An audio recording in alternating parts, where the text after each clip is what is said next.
দর্শক, এখনো শীত কমেনি উত্তরবঙ্গে। এ বিষয়ে আরো খবর জানাতে লালমনিরহাট থেকে যুক্ত হচ্ছেন সহকর্মী রবিউল হাসান। রবিউল, উত্তরবঙ্গে শীতের প্রভাব কেমন দেখছেন এবং সামনে শীত কমার কোনো আশঙ্কা, কোনো সম্ভাবনা আছে কিনা?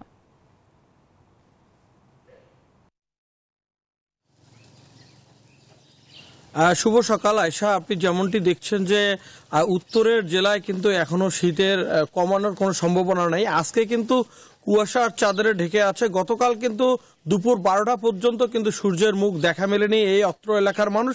আজও কিন্তু একদম কুয়াশা আচ্ছন্ন রয়েছে গোটা রাস্তা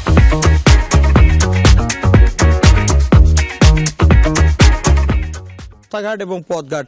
একটু যদি ক্যামেরার চোখে দেখাই, এখনো কিন্তু কুয়াশায় আচ্ছন্ন, 100 গজের দূরেই কিন্তু দেখা যাচ্ছে না। এদিকে মহাসড়কগুলো কিন্তু ধীর গতিতে যান চলাচল করছে এবং পাশাপাশি বৃষ্টির মতো কিন্তু পড়ছে কুয়াশা এবং রয়েছে হিমেল হাওয়া। হিমেল হাওয়ায় কিন্তু মানুষের আরও কষ্টে পড়ে গেছে। এখন কিন্তু প্রয়োজন ছাড়া কেউ ঘর থেকে বের হচ্ছে না এবং পাশাপাশি আমরা তিস্তা, ধরলা এবং চরবেষ্টিত লোকজনের অবস্থা কিন্তু আরও কাহিল হয়ে গেছে। এদিকে লালমনিরহাট জেলার 5টি স্বাস্থ্য কমপ্লেক্স রয়েছে এবং আমরা খোঁজখবর নিয়ে দেখেছি এবং হাসপাতালগুলোতে কিন্তু গত 3 দিনের তুলনায় কিন্তু ইনডোর এবং আউটডোরে রোগীর সংখ্যা বৃদ্ধি পেয়েছে, বেশিরভাগই শিশু ও বৃদ্ধ রোগী। এবং এই ছিল আমার কাছে সর্বশেষ। ফিরে যাচ্ছি স্টুডিওতে আয়েশার কাছে।